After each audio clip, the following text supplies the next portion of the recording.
I further solemnly swear that at all times and places I will adhere closely to the ethical and professional rules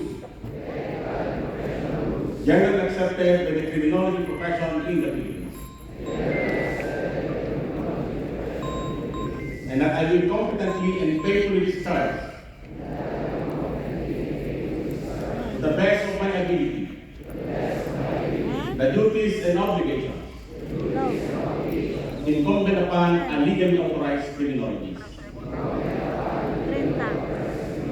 So help me God. 30.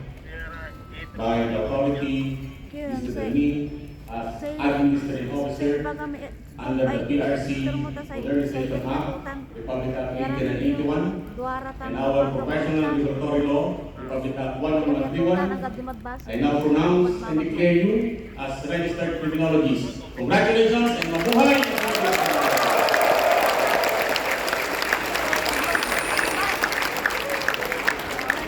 Very much for facilitating the oath and the charging of our newly registered criminologists. Opo muna kayo po. Because they're going to fulfill one of the requirements of this ceremony. Pakilabas po yung inyong PIN. Yung PIN lang po ng Board of Criminology. For newly licensed criminologists, today marks the beginning of an incredible journey as you officially receive your PIN. A symbol of your dedication, perseverance, and commitment to justice.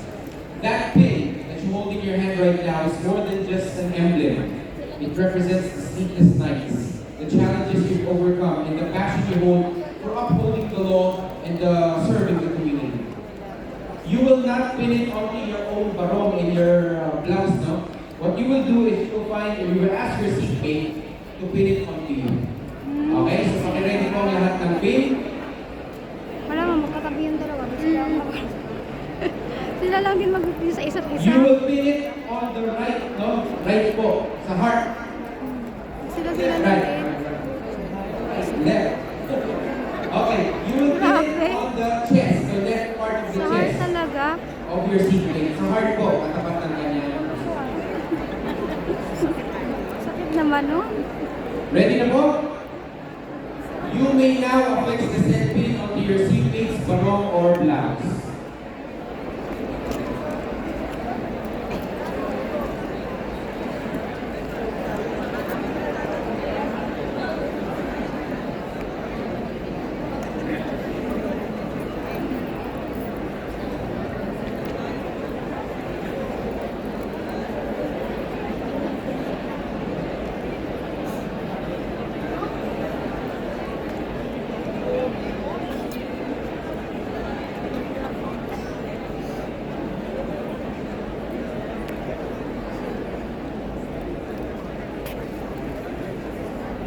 Once more, congratulations to our newly licensed criminologists mula sa kanyang program ng mga sarili. After the